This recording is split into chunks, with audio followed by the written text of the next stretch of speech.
Constitutional Act was passed by the British Parliament in the year of 1791. The Act divided the province of Quebec into two halves, Upper and Lower Canada. According to the Canadian Encyclopedia, the Constitutional Act had four main objectives.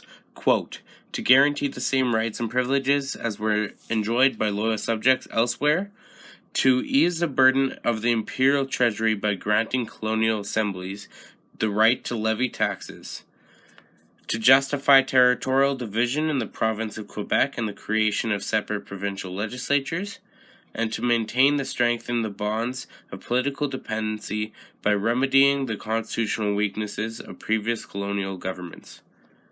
This act was a key ingredient in the creation of the Confederation because it guaranteed the same rights that were already bestowed upon the rest of North America.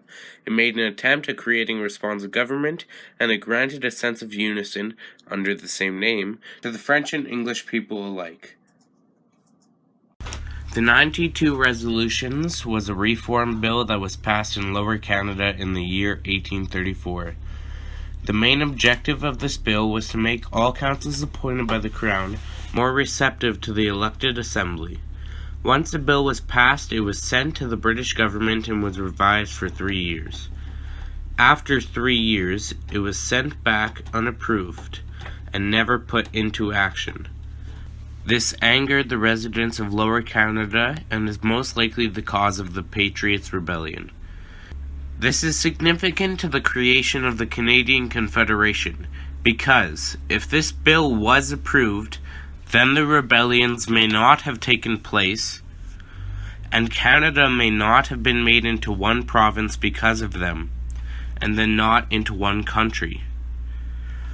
It's like dominoes. If one domino is removed from the line, then the rest after it do not fall.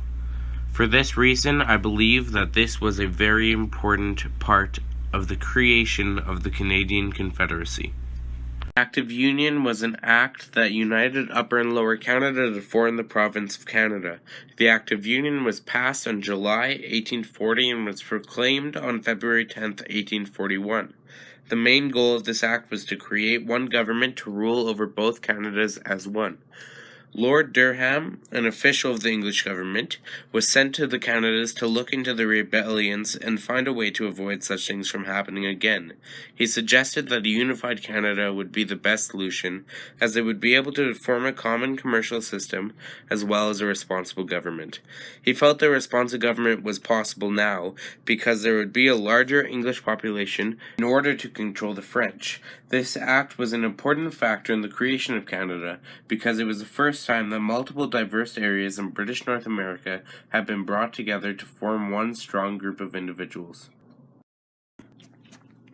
The Corn Laws were policies set in place to allow free entrance of all grains into Britain, but place a heavy tax on grains going to or coming from any other country. In 1840, a group of people called the Anti-Corn Law League made it their goal to abolish these policies and open up free trade to all countries.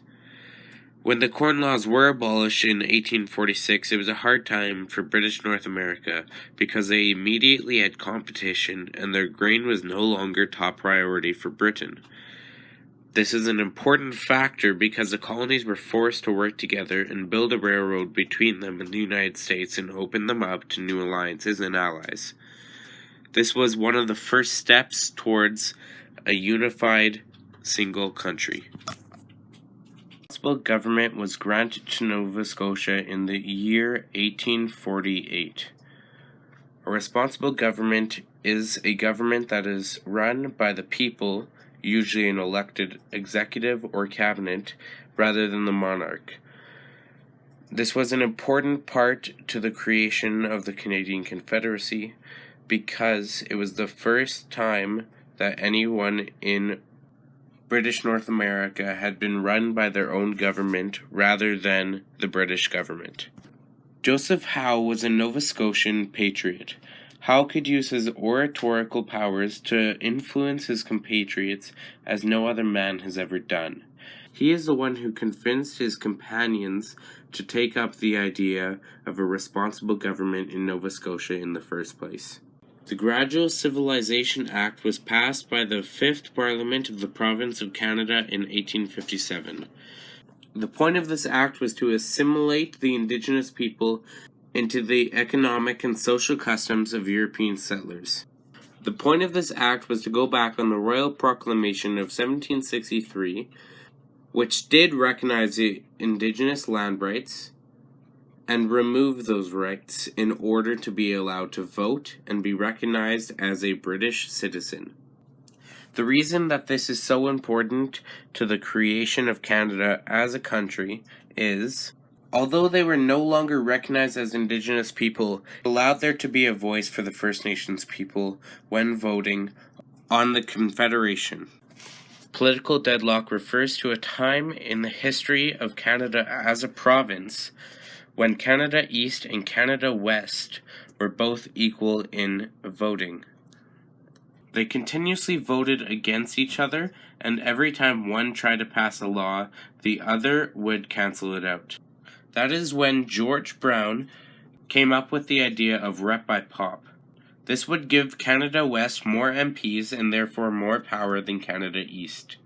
The reason that this is so significant is that this is what we run by today. The province that has more population has more representatives. Although the American Civil War of 1861 to 1865 did not directly affect British North America in all instances, it did during the Trent Affair and the St. Albans Raid. The Trent Affair took place in 1861 and is known as the most serious diplomatic crisis between Britain and the U.S. federal government during the American Civil War. The Trent Affair took place when a captain of the United States Navy stopped the Trent, a British ship, in neutral waters. This ship was taking 2 Confederate agents to London in order to ask the British government for help in the Civil War. Once news of this seizure reached Britain, they were furious and they threatened war upon the U.S. if the agents were not released immediately. This is important because it made British North America fear the United States and attack due to what Britain did, and is one of the main reasons it became its own entity. The St. Albans Raid took place in 1864. The St. Albans Raid is when a group of Confederate agents robbed 3 banks in the village of St. Albans. They fled across the border to Montreal and hid out there until they felt safe. Les Canadiens could not argue with them because the British government had allowed it. This is significant because it was also a scare that the United States of America would declare war upon Britain, and thus declaring war upon Britain, declaring war upon British North America. This made the decision to become their own entity much easier for the British North Americans. The Charlottetown Conference of September 1864 is what set Confederation into motion. Representatives of New Brunswick, Nova Scotia, Prince Edward Island had come together to discuss a maritime union. However, they allowed the province of Canada to also attend this meeting. With much determination, the province of Canada convinced the others to not go into a maritime union, but to in fact look into a union with the rest of British North America. This is important because without this we may not have had New Brunswick, Nova Scotia, and Prince Edward Island as part of what we know Canada today. The conference took place in 1864. This conference took place in Quebec City, and it held members from all 5 British North American colonies. The point of this conference was to continue discussions that started in Charlottetown while coming together as a singular unit. This meeting became the basis of Confederation and is the reason that we are a single country today. The Reciprocity Treaty was one made between the United States and British North America. This treaty was made because after Great Britain opened up trades to other countries, it led Canada to look for new export opportunities. They found one in the United States. When the United States abrogated this treaty, it made British North America feel as if they were alone and that they needed to be dependent on themselves. This is also a key consideration to why they became the Canadian Confederation. Fenian raids took place in the year 1866.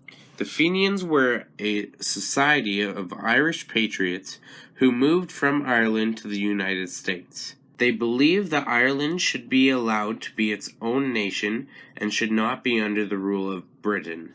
Fenians began to attack and raid British North America in order to send a message to Britain to let their people go. This made British North America worried because other nations were punishing them for what Britain was doing. This made them want to become their own nation and was the final key to pushing them into doing just that. The London Conference took place in 1866. The London Conference was when politicians from the provinces of Canada, Nova Scotia, and New Brunswick went to London to meet with delegates of the British government to finalize the constitutional details of Confederation. The London Conference was held in a lecture hall of the Westminster Palace Hotel and was chaired by Sir John A. Macdonald. In this conference, they worked out what is now known as the British North America Act, which was signed by Queen Victoria's royal assent on March 29th of 1867. On July 1st of 1867, the former colonies of New Brunswick, Nova Scotia, and the province of Canada were officially proclaimed the Dominion of Canada.